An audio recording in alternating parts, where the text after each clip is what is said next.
Hello everybody and welcome to chapter 14 of the book of Bereishit as we continue to travel through Tanach together.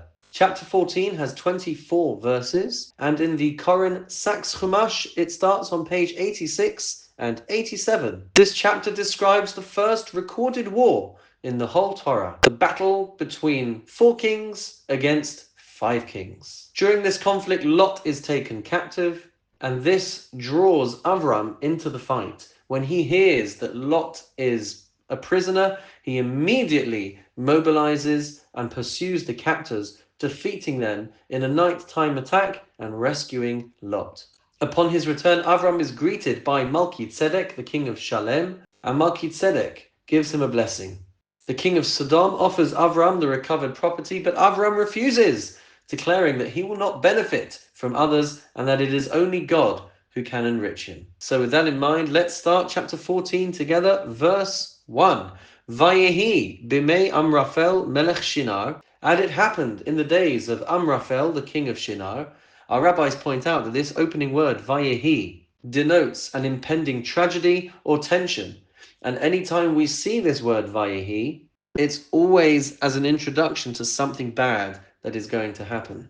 And the Talmud brings us some examples of this. The beginning of the story of Esther, which we read on Purim, starts with the word Vayehi, and that is a story which focuses on Haman's decree to exterminate the Jews. The story of Ruth, which we read on Shavuot, begins with the word Vayehi, and it introduces famine and Ruth's loss. And we saw back in chapter 6 of Bereishit that the flood started with the word Vayehi, and so here we have the story of the 4 kings against the 5 kings, and the impact that has on Lot and Avram, that too starts with the word Vayehi.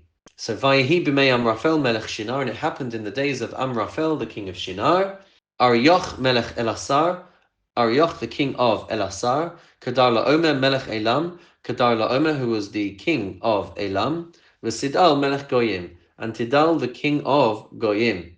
Asu milchama, they waged war, es Bera melech Sodom, against Bera the king of Sodom, ves Birsha melech Amara, and Birsha the king of Amara, which we translate often as Gomorrah, Shinav melech Adma, Shinav the king of Adma, Veshem Eva melech Tzvoyim, and Shem Eva the king of Tzvoyim, melech Bela he Tzoar, and the king of Bela, which is Tzoar. Verse 3, Kol Eilech Chavru el Emek Hasidim, they had all come together in the valley of Siddim, Hu Yam HaMelach, which is now the Dead Sea. What's fascinating to consider is that our rabbis point out that it could well be that the area that is now the Dead Sea was once a very fertile place. Verse 4, Shtem Esrei Shana Avdu Es Kedar Laomer.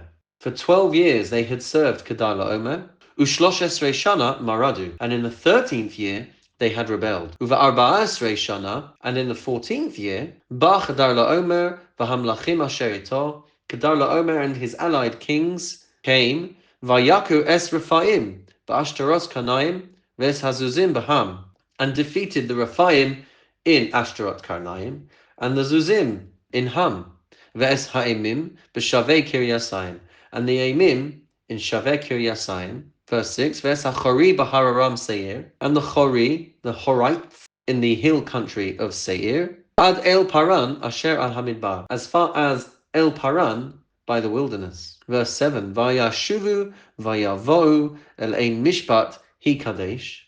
Then they turned back and came to Ein Mishpat, that is Kadesh. Vayaku Es Kol Sedei HaAmaleki, and they struck the whole territory of Amalek. V'gam Es HaEmori HaYoshev B'Chatzatzon Tamar, as well as the Amorites living in Chatzatzon Tamar. Verse 8, Vayetze Melech Sodom, Umelech Amorah, Umelech Adma, Umelech Tzvoyim, Umelech Bela Hi Tzoar. And then the kings of Sodom and Amorah, Adma, Tzvoyim, and Bela, which is Tzoar, Vayarchu Itam Milchama Ba'emek Hasidim.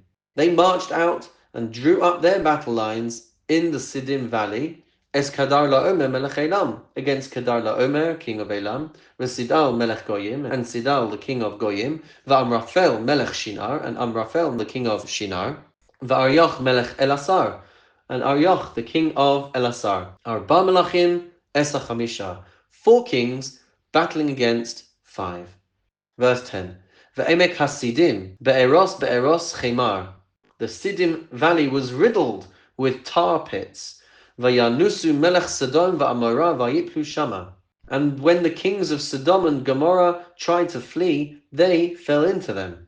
Vahanisharim hera nasu.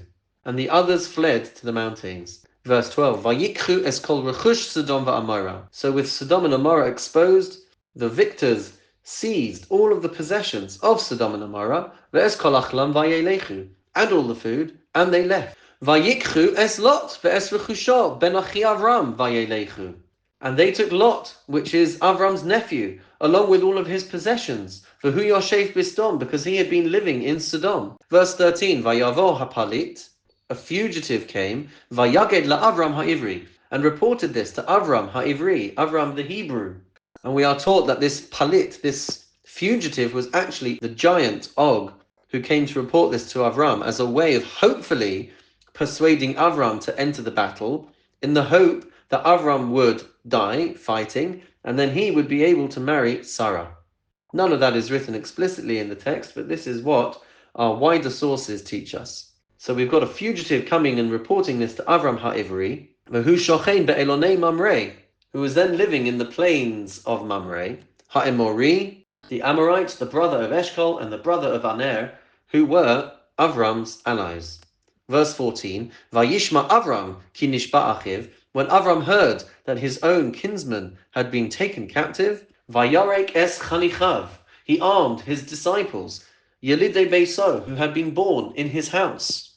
Shmona Asar ushlosh meos, 318 trained men born in his house, Vayirdof ad Dan, and they went in pursuit as far as the region of Dan. There is so much to unpack in this verse. First of all, we have called Avram ha'ivri, which is where the title Hebrew comes from. One of the reasons he was called the Ivri is because he was standing with his moral principles and his belief in one God on one side, and everybody else in the world and everyone else in the region believed other things and therefore stood against him on the other side. That's number one. Number two, it refers to 318 men, and our sources point out that actually this may have only been two people, Avram and Eliezer. The Hebrew letters for the name Eliezer come to a sum total, the gematria of 318. So it could be that Avram is going into battle, just him and his loyal servant Eliezer. And then finally we said Vayirdof ad Dan, he pursued them until Dan, the region of Dan. Well, this is amazing because one of his sons, who eventually becomes one of the tribes, who eventually has a region in the country known as Dan, and yet we're reading this name here in chapter 14. Dan has not been born yet. And our rabbis indicate to us that perhaps this is telling us that this is a reference point to a region which will eventually be called Dan, but currently, at the time of this episode happening, is not called Dan. As you can see, there is so much to unravel just in one verse. Verse 15, Vayechalek aleihem laila hu v'avada vayakem. He divided his forces against the captors at night and defeated them. Vayirdafeim ad Chovah, asher mismol leDamasek, and pursued them to Chovah, north of Damascus. Verse 16, Vayashev es kol harachush. He recovered all of the plunder. He brought back all of the possessions. V'gam es Lot achiv, as well as his kinsman Lot. Uchusho heishiv, v'gam es hanashim ve'es ha'am. And he returned the possessions and the women and the other survivors as well. Verse 17, Vayetze melech Sodom likraso. The king of Sodom went out to meet him, Acharei shuvo mehakos es Kedar laomer, after his return from defeating Kedar laomer, ve'es hamalachim asher ito, and the kings that were with him, el emek shaveh, hu emek hamelech, to the valley of Shaveh, which is the king's valley. Verse 18, Umalki tzedek melech Shalem, Malki tzedek, the king of Shalem, and our rabbis point out, number one, that Malki tzedek is Shem, the son of Noach, and Shalem is actually Yerushalayim. He is king over the region of Jerusalem. So what is happening here is that Avram is meeting Melchizedek, and it is likely to be at the site of the Temple Mount, which is the holiest place for us. So Melchizedek melech Shalem, hotzi lechem vayayin. He brought out bread and wine. V'hu chohen le'el elyon. And he was a priest of God the Most High. Verse 19, Vayevarechehu Vayomar, and he blessed Avram, saying, Baruch Avram, le'el elyon, konei shamayim va'aretz. Blessed is Avram, of God the Most High, maker of heaven and earth. Uvaruch el elyon, asher migen sarecha biadecha, and blessed be the God Most High, who delivered your foes into your hand. Vayiten lo maaseh mikol. And then Avram gave him a tenth of everything. Maaseh. Verse 21, Vayomer melech Sodom el Avram, and the king of Sodom said to Avram, Ten li hanefesh v'harechush kach lach. Give me the people and keep the possessions for yourself. Verse 22, Vayomer Avram el melech Sodom, but Avram said to the king of Sodom, Harimosi yadi el Adonai, I raised my hand in oath to Hashem el Elyon, the Most High, konei shamayim va'aretz, maker of heaven and earth, im michut va'ad sroch na'al, if so much as a thread to a shoe strap, ve'im ekach mikol asher lach, or if I shall take from anything of yours, v'lo somar ani he'esharti es Avram. So you shall not say it is I who made Avram rich. Avram is making it clear that he will only accept things from Hashem. Hashem is the origin and the one who gives him all of his wealth. Finally, verse 24, Biladai, far from me, rak asher achlu hana'arim, v'chelek ha'anashim asher halchu iti. Only what the young men have eaten, and the share of the men who accompanied me, aner eshkol mamre, Paim yikchu chelkam. Let them have their share.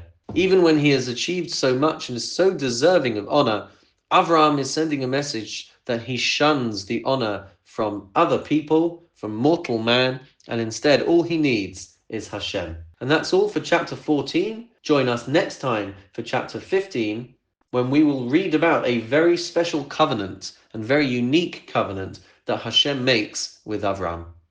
But until then, have a wonderful and meaningful day.